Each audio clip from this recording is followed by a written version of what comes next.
It's time for a price adjustment. There are two reasons for a price adjustment. This is not in your notes. I'm just giving you a lot of bonus material here. Two reasons for a price reduction. Number one is to introduce the property to a new group of buyers. I'll explain each of these in just a second. Number one is to introduce the property to a new group of buyers. Number two is to reposition it relative to the active comps. Let's play with this for a second.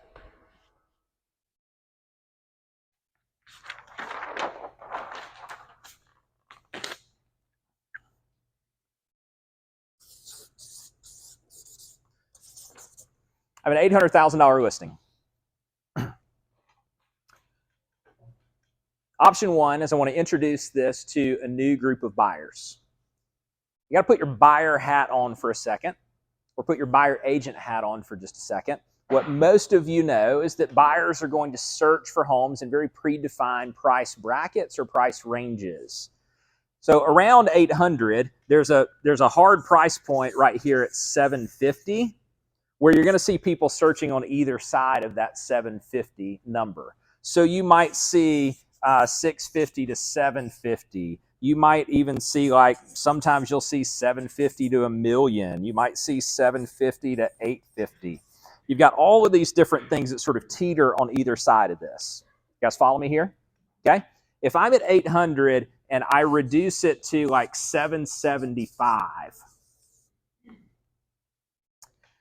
it feels to the seller like I chopped a finger off of them. However, I didn't really do anything.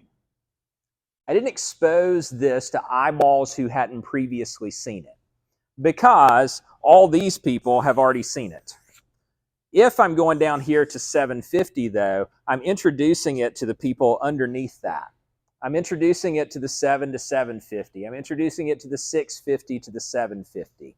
So one of the reasons I want to reduce a price is because I'm going to assume that everybody who's looking in that price range right now has either already seen it online or already seen it in person, and they've not seen enough value in that property at that price in order to bring us an offer.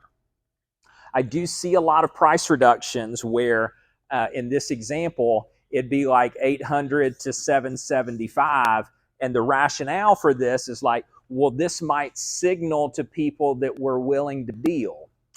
I suppose you could make an argument for that. However, what I would maintain is that if a buyer came and saw it at 800 and they liked it enough to make an offer, you probably would have seen something close to that as an offer.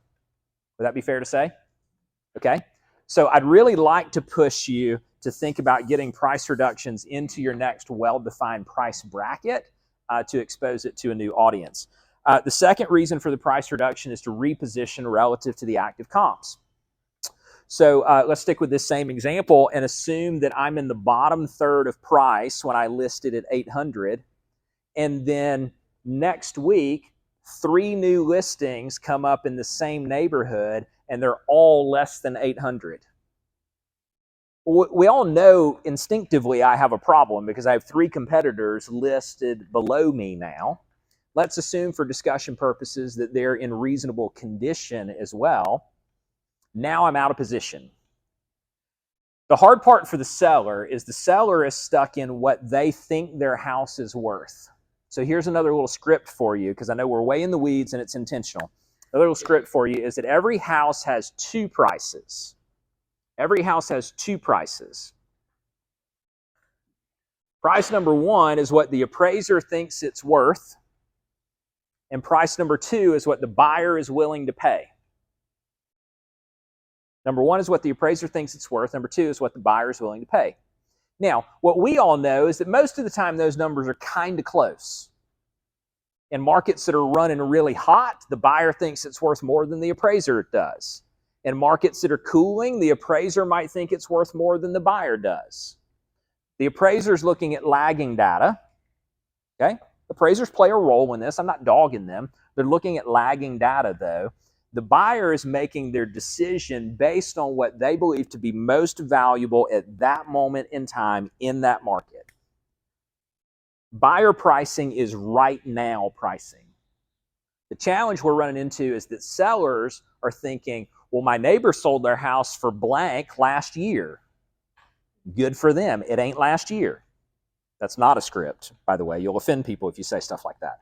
However, they're thinking about last year. They're looking in the rear view mirror. So here's something I really like for you to do as you're positioning your conversations. There's a lot of rear view mirror buyer and seller conversations right now. The buyer's looking at what they missed in rates. The seller's looking at what they missed in buyer demand. They're comparing today to what they see in the rear view mirror. What I need you guys to really help them do is to look at today compared to what you see out the windshield. Okay? This is not so much about your predictive powers. This is about getting them to detach from what they perceive as missed opportunity. They could say to you, well, the